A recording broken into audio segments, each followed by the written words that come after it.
Hi everybody, I'll give you guys a chance to hop back on here.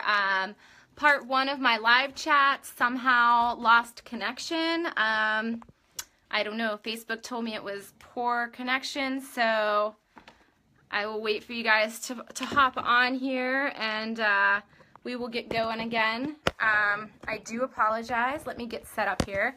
I'm going to try this on my phone since apparently my iPad is giving us a bad connection. Not having much luck right now. Let me move here. Sorry guys. Anyway, no, that's bad. I'm trying to figure out where to put this. Sorry guys. You know, the joys of this stuff is that it doesn't always work the way you want it to. But you can still hear my pug snoring in the background. She doesn't let anything stop her. Okay, well, I guess this is as good as we're gonna get. So I'm back. It's not letting me get comfortable. I don't know technology's not cooperating with me today. Okay, well, here we are. So what I was talking about is this article that's been circulating. It has not been confirmed that Lady Gaga has RA. So I just wanted to let you guys know that. I wrote an article about it on my Arthritis Ashley blog because I think it's important that people have the facts, and this article was not reported based on facts.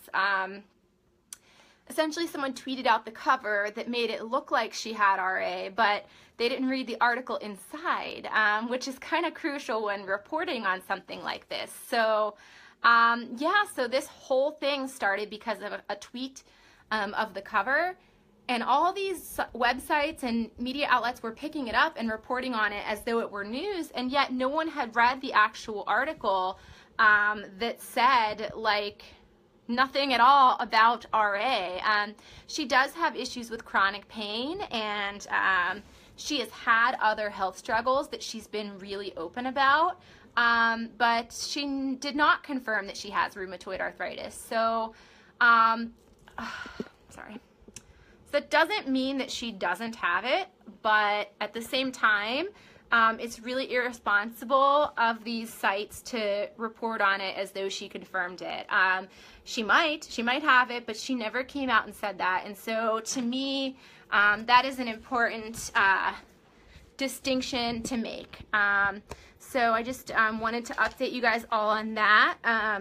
I did post an Arthritis Ashley blog post about it, and you can read that at arthritisashley.com. I kind of talk about the dangers of reporting on someone's medical diagnosis when you don't have the facts, and also I talked about the community's reaction to the news that she might have RA, which was kind of mixed. I mean, some people were really excited, and other people thought it was a bad thing. And when I say excited, I mean no one's excited to hear someone has a medical problem.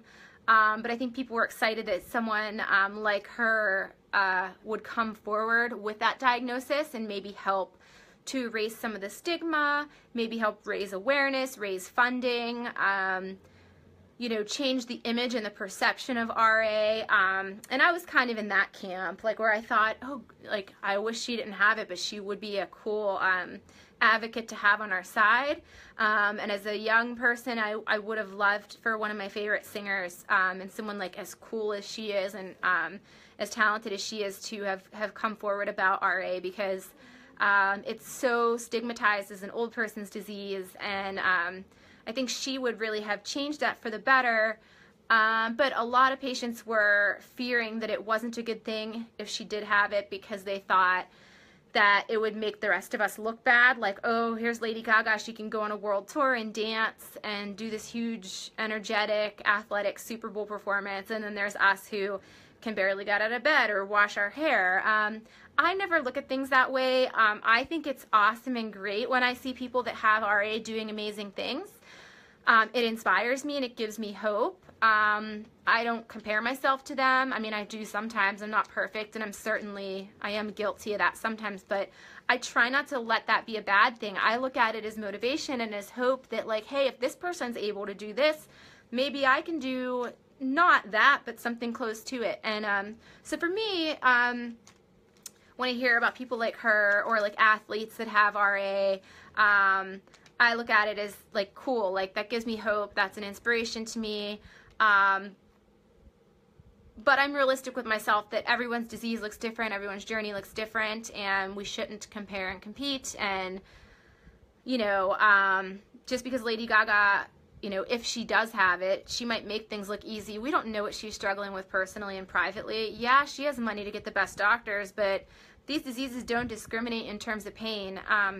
You know, pain is pain is pain, and yes, she has a lot of privileges and advantages and benefits and things in her favor for treating any kind of illness or pain, but doesn't really mean that it's easy. It might be easier, but not easy. And so I was really surprised and kind of taken aback and disheartened by some of the reactions I saw on social media.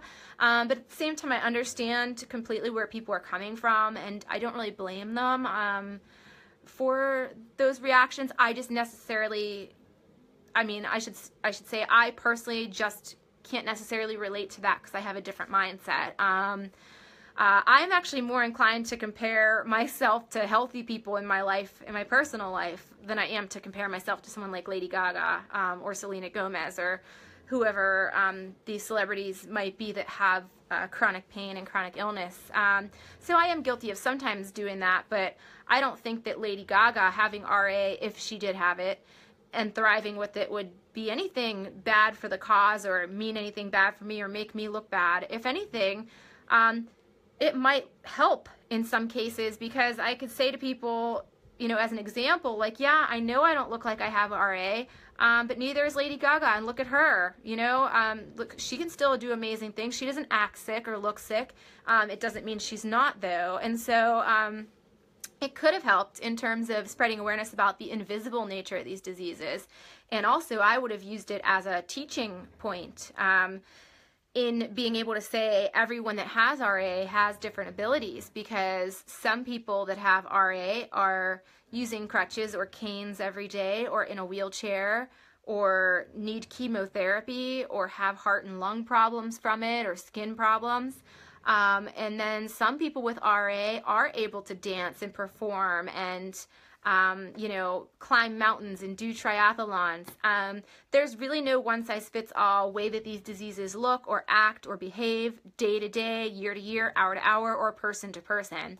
And every patient's different, and some patients do have more resources and finances and support systems than others, but we're all in this journey together. And so that's my thoughts on the Lady Gaga thing. I am very careful in the way I talk about it, because I don't know that she has it. There was nothing in that news article. If you actually read the actual magazine article, there was nothing in it that indicated, yes, she has RA. Yeah, she has chronic pain, and it said that. And yes, the cover did make it sound like she has RA, but, you know, even if someone's a public figure, illnesses are a private matter, and people's medical problems are private and personal. And so just because someone's a celebrity, I don't think they should be forced to have to talk about their health issues.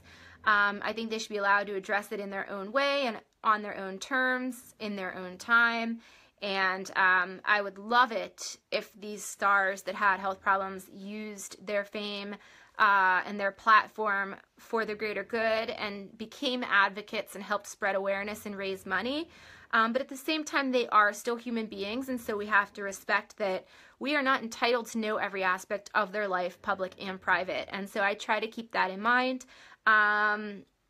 I am a fan of Lady Gaga, to be transparent, so of course I'm defending her because I love her, and she's been a huge inspiration for me in a lot of ways. I like her music. I think she's extremely smart and humble and talented and generous and strong, so I like her. I'm a fan, so yeah, I'm sticking up for her, but I have said the same thing about countless other celebrities.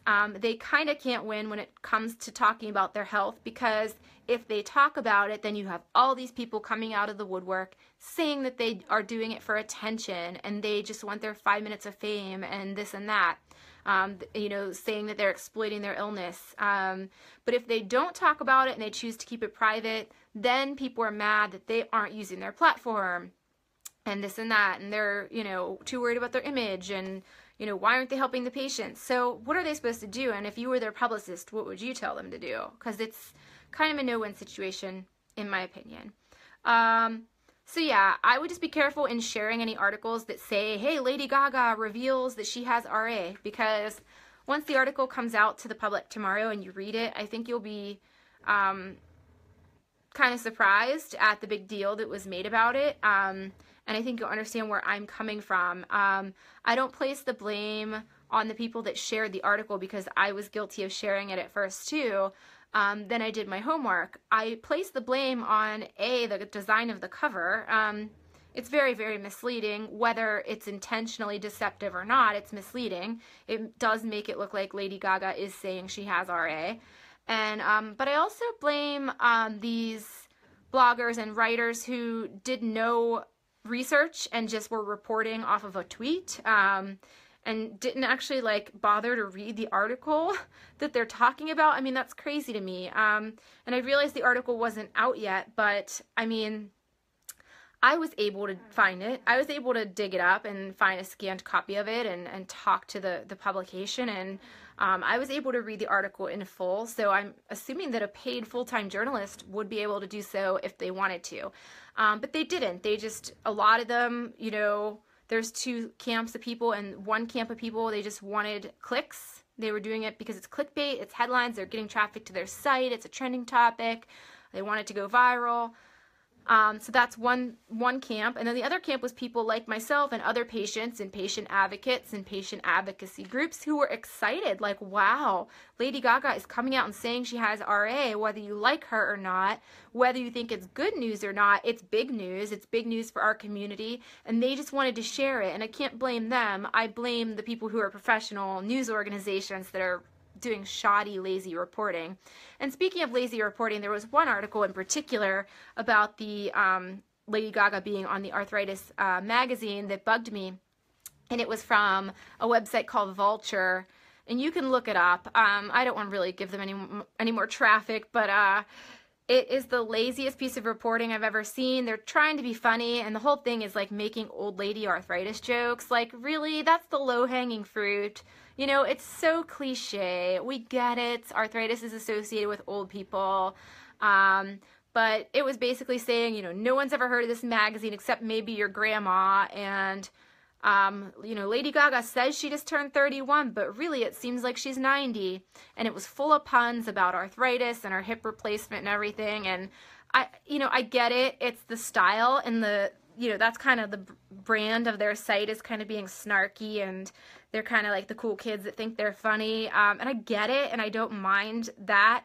And I'm not offended by it or mad by it or hurt by it, but it's just lazy. Like, you can't think of anything better. There's no better angle that you have to talk about this other than just making the old lady arthritis jokes. Like, come on, how much are you being paid? But anyway, so that was something I wanted to address, was the Lady Gaga thing. Just so you guys know, I switched over from my iPad to my iPhone to do this because the connection on my iPad wasn't great. And I was able to see comments and questions while I was on the iPad, but now that I'm on my iPhone, I cannot see your questions and comments. So unfortunately, I'm going to have to do the thing again where I kind of like am switching back and forth and pulling up your questions and comments out of order by looking at it separately on my Facebook page. But I'll try to do that. So the other thing I was going to talk about, just as a couple other articles and things I have out, I recently did an article for Healthline about stem cell, and then I did another one about an antibody that they've discovered could help better determine what your prognosis is for rheumatoid arthritis. Those are both on healthline.com if you want to check them out. What else? I also wanted to talk about, trying to remember what else I wanted to talk about.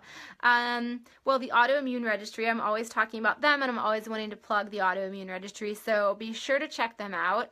Autoimmuneregistry.org, and you can sign up for the registry for free. It's really easy, it's safe, it's secure.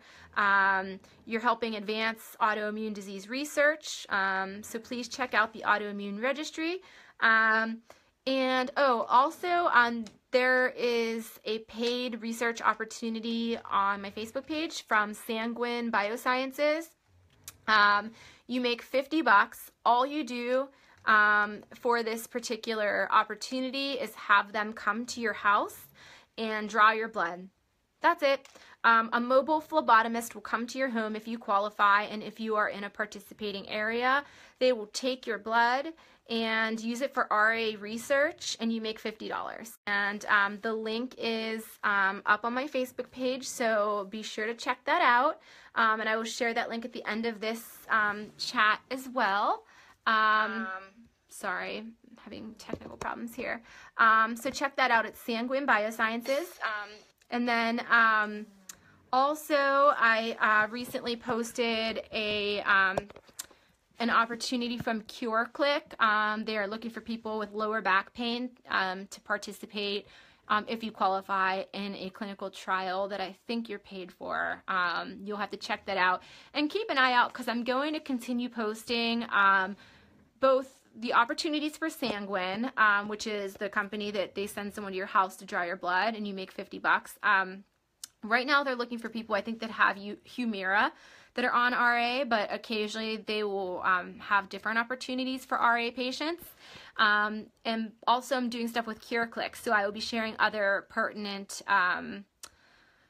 research study opportunities. So you can keep an eye on my Facebook page and kind of see if any of those apply to you, and participate in them if you would like.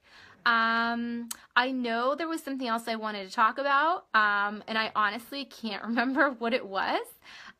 So I'm going to rely on you guys here a little bit and have you share some questions and I'll answer them. Guys, hopefully you all migrated over from my previous chat. It got disconnected. Oh, I do know the one other thing I was going to talk about, a recent kind of news story, just a chat, and you can chime in on your opinion, and then I'll announce the giveaway at the end. But yeah, so the other story that was kind of dominating my news feed the other day was this lady from the Washington Post, I think it is. She's a fashion critic, and she wrote an article in response to the United Airlines debacle, saying like that you can wear leggings on a flight, but please don't. And, you know, I understand that the whole United Airlines situation was because of a dress code for employees and people flying on employee buddy passes. But this lady was just being snobby, and a lot of people with disabilities and chronic pain and mobility issues were really offended by her article because it was so rude. It was basically saying, like, you know, that it's rude and impolite and disrespectful to wear leggings, and you know, really should dress with intention, not resignation. And I think that bugged a lot of people, because a lot of us are dressing for comfort, and dressing for comfort doesn't mean we've resigned to anything and that we're dressing with resignation. I mean, I love fashion. You would not be able to tell it today with my unwashed hair and my sweats and my sweatshirt, but I love fashion, and I would love to wear, you know, gorgeous clothing every day and designer jeans with little stilettos, and I'd love to look like these celebrities do walking through the airport. But flying is really hard. First of all, I get really anxious. I don't like to fly. Secondly, travel is stressful. It's a lot on the body. It's exhausting. Walking through the airport is a lot for many of us who have pain and mobility issues. And to imply that somehow we're supposed to dress to impress other people and to look polite for other people is really kind of insulting and just, I don't know, it's kind of demeaning in a way. I don't really see that many people nitpicking what men wear on the plane. That's neither here nor there. But it, you know, the fact remains that a lot of people in this society take a really ableist approach. They're viewing everything from the privilege of being healthy and able-bodied people that don't have to worry about mobility and comfort, and they maybe have the luxury to wear fancier clothing, but some of us just want to be comfortable and not get into a flare and not get sick, and we just want to make it through the flight, being able to walk through the airport, you know, if we are able to do that. Some people are in a wheelchair and they need as comfortable and adaptive as clothing as possible. That may or may not include the nice, you know, dress slacks and dresses and everything that she's talking about, but it might not. It might just include leggings and sweatpants, and to me that's okay. I understand she's a fashion critic, but there are different types of people in the world with different bodies and different needs, and if me wearing leggings offends her, then I'm sorry, but a lot of us that live with chronic pain and chronic illness have way bigger things to worry about when traveling, other than just whether someone can see the outline of our butt in leggings. So a lot of people were kind of annoyed by her article, and I thought it was just tasteless. And the irony was that she thought leggings were tasteless, so it is what it is. Okay, so now I'm going to announce the giveaway. My neck is starting to really bother me, so I'm going to cut my losses here and get off the live chat while I still can. So here's the giveaway. It's my trusty Deep Blue Rub. I'm giving away 10 sample sizes, so all you have to do to enter is, let's see, leave a comment. That was always the plan. I just want to make it fun. Leave a comment with what you think April the giraffe's baby should be named. If you guys have been paying attention to April the giraffe, you know that she has not had her baby yet, and so let's make this a little April the giraffe themed giveaway, and you can just leave a one-word comment letting me know what the giraffe should be named, and I will randomly select up to 10 people to win sample size packets of Deep Blue Rub by doTERRA. It's a topical pain relief ointment, and it's wonderful. So let me know what you think April's baby calf should be named, if she ever has that little giraffe baby of hers, and I will announce winners by the end of the week. In the meantime, check out abshuck.com, arthritisashley.com, healthline.com, and the autoimmune registry. Don't forget to check out the research opportunity from Sanguine Biosciences, and read my recent articles, and check out my books. And I will post the links to doTERRA, Monk, and Tespo later tonight. Okay, so thank you guys so much for tuning in. I hope that you're healthy and well, and if I wasn't able to see your comments, then I will go through and respond to them later tonight or sometime tomorrow. Again, thank you all for tuning in, and I hope that you have a relatively healthy, relatively pain-free evening and a great week. Happy Monday, and happy April. I'll talk to you guys later. Bye-bye.